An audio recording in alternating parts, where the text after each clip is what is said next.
That's what happened here.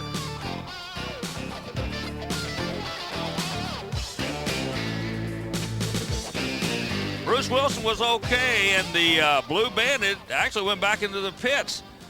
Yeah, Bruce wound up being the loneliest guy at the track that day. That wasn't all the action. Let's go over to the another blue vehicle. This one out of Intercourse, Pennsylvania, and there's a right time and a wrong time to hit the throttle. Beef Tea Blue, the name of the vehicle. The crowd loves it. It's a full-bodied vehicle, 1,500 horsepower. The driver knows nothing but full boogaloo double throwdown. Les showing us right here. On the gas, off the gas, on the gas, off the gas. Wrong time. Should have been off the gas. No, should have been on the gas. I don't really know. And I wouldn't even upside down. It shows you he hooks a rudder on the right side. That means he climbs the berm. The vehicle makes a move, and once it starts to come up the berm, if you stay on the throttle, it's just going to have to work its way over. And that's exactly what Big Al did to the tune of the old blues song, over and over and over.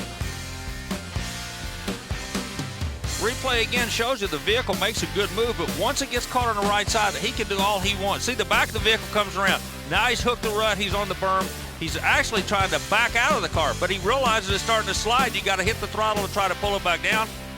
Not going to work. Loose stuff caught him this time. Almost got him a dozer in that one, too. But Big Al was okay. Climbs out the windshield. Crowd loved it. Big Al seemed to like it, too. What do they say? You get 15 minutes of glory, you help share his. Now we're going to keep an eye on Shane Back. He's out of the Bluegrass State, driving the Attitude Adjuster. It's a 23 Ford Roadster. He's going up against Downtown Dan Brown. Far lane, keep an eye on it. The Roadster's out. Hooks a run on the left side. Starts to make an easy roll, goes over, and take it on back to the pits. My man, you're okay. Kind of like a cat. Sometimes you just land on your feet. That's exactly what he did here. Hooked a run on the left side. Dan Brown goes by him, trying to stay out of the way. Watch him try to hit the throttle. Not going to work for him. Right turn, Clyde. Back to the pits.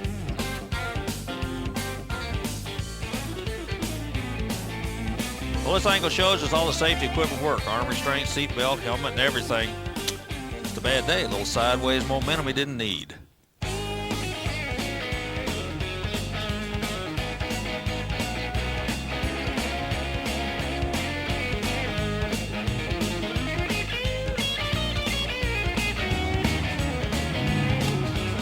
Shane Back takes his helmet off. Well, you can see he couldn't see.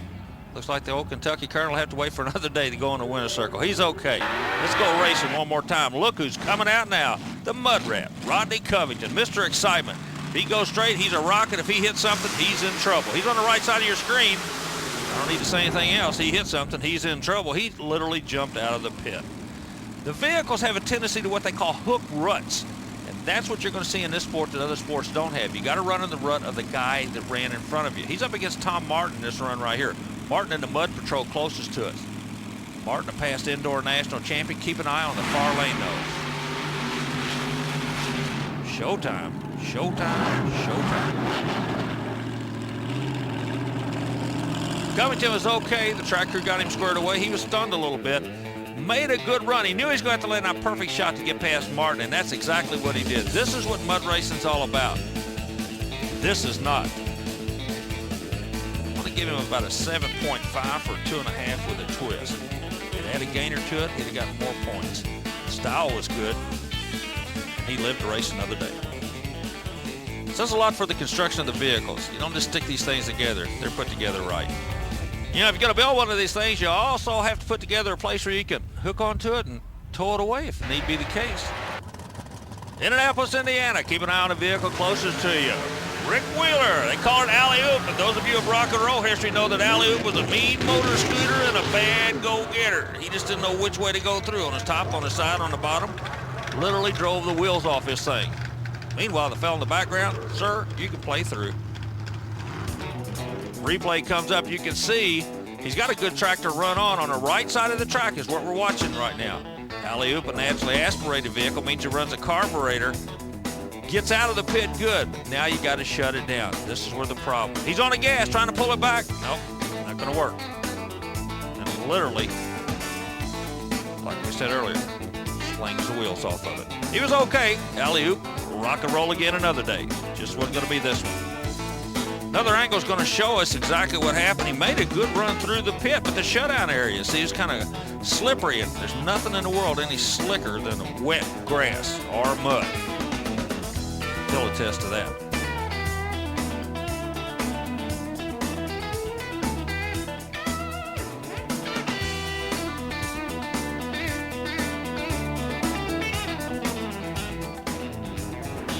Hey, you want some more monster trucks? Hey, you don't have a choice. We're going to show you some right now, and you're going to see some good stuff. And I'll tell you what, there's a guy out of Texas named Scott Stevens. He had good days and bad days. Sometimes felt like more bad than good. It's just a sample of what you're looking at there. Monster trucks. Don't think for a minute this isn't real racing, folks.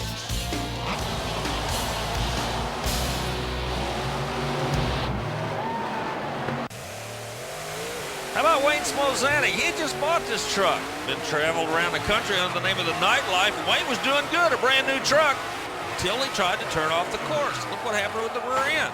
A monster truck is 4x4x4. Four-wheel drive, four-wheel steer. This one looks like a little chop-top lowrider you see at your local rod runs.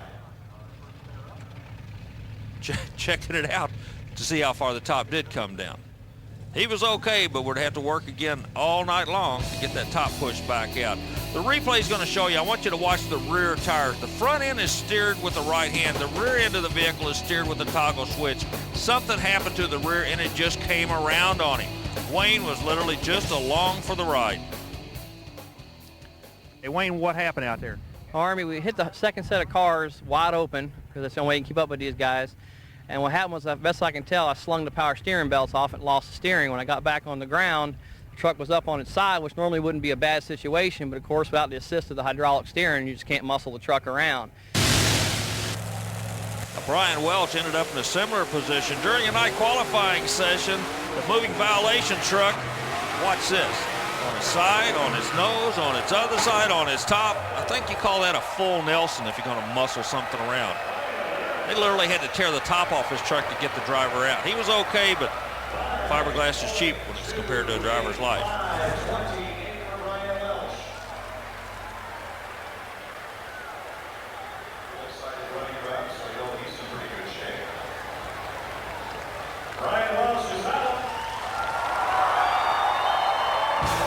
Replay comes up on the screen. It was really a violent accident. Brian's along for the ride. The truck attitude, it nosed over on him. The 10,000-pound truck, the back of the truck made a move to the right, see?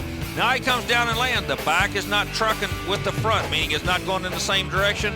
And this, my friend, is called a high side. But we told you earlier, if you get on the gas, you can pull it out. He did just that. He pulled it out. It just went too far.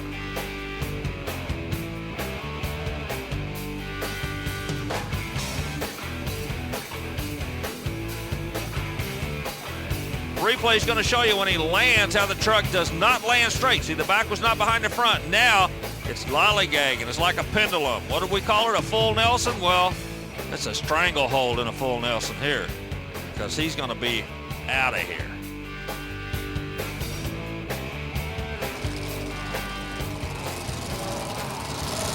Sometimes you get involved with near misses, and on this particular day at Bloomsburg, Pennsylvania, keep an eye on Bigfoot running this Nemesis barefoot.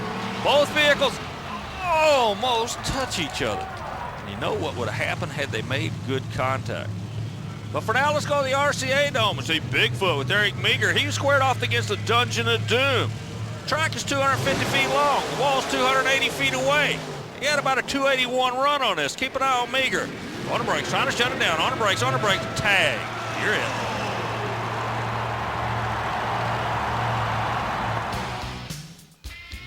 When the truck settled down, finally, he was just too close to the wall. You can see the truck was out of shape from the word go. On the rear wheels, he hits the second jump. Now he noses over. It's going to get on the side. You got to get the truck settled down. The only thing he's got to do is to try to back pedal. Once he does get it down, all he can do is dot the I. And that's exactly what he did. This was the brand new debut for the F-150 Ford truck, and all the Ford officials were there to see this new front end. I don't think they wanted to see the new front end damage when this was over.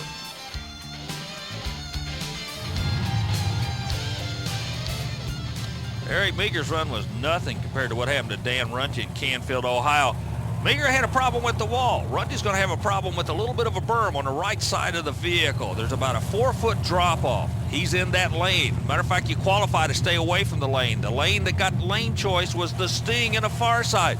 Runty closest to you. You can see the grassy knoll, if you will. Watch what happens when the right rear tire gets on it. Big trouble. That's called a high side. Meager tapped the wall. Runty dug a hole. One more time, a good start by both trucks.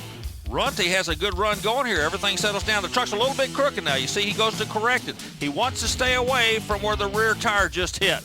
That throws the truck out of shape. 3.5 to 4 foot drop. You can see he drove off the end of the world.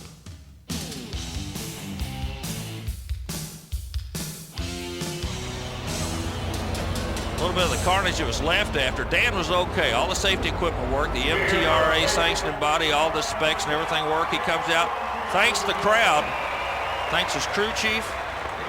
Accidents happen to the best of them. Speaking of the best of them, let's go over to the Chevrolet camp and watch what happened to Dan Patrick. You don't have to be real violent to get yourself in trouble. Patrick making a qualifying shot in Springfield, Missouri, gets caught in just a little bit of wet grass. And he goes fencing, my friends. Touche. Well, worse things can definitely happen than going fencing. The first time the monster trucks went to Richmond Speedway. Keep an eye on a truck in the left lane. Steve Wilkie, USA 1, the Chevrolet, everybody pulling for him. Pulls the trigger, gets caught between the crunch cars and the finish line and literally rips the bottom end out of the truck.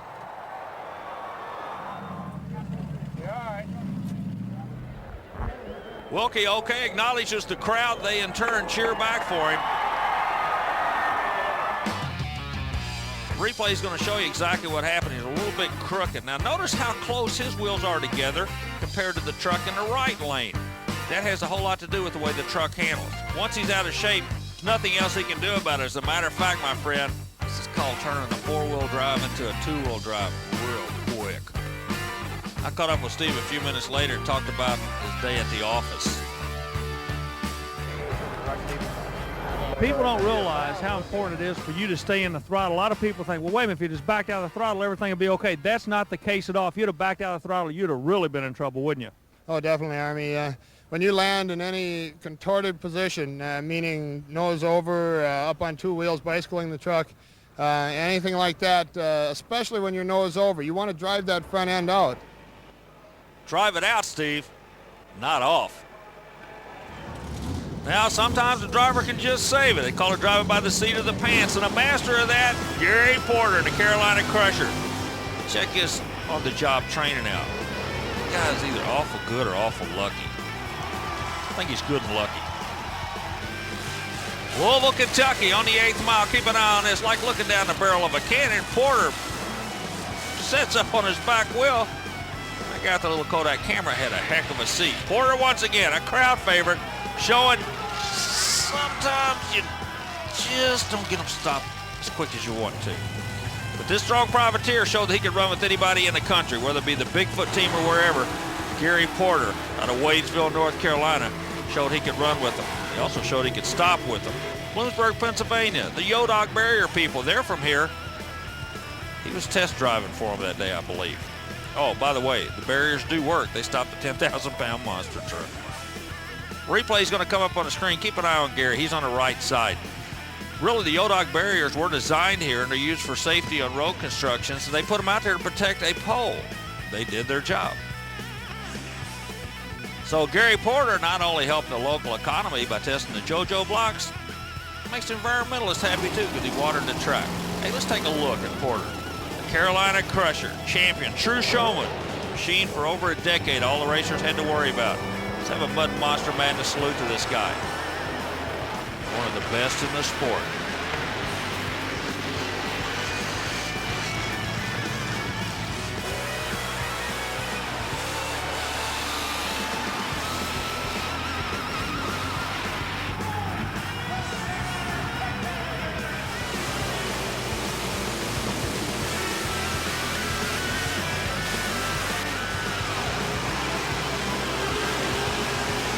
Our salute to one of the best, Gary Porter and the awesome Carolina Crusher.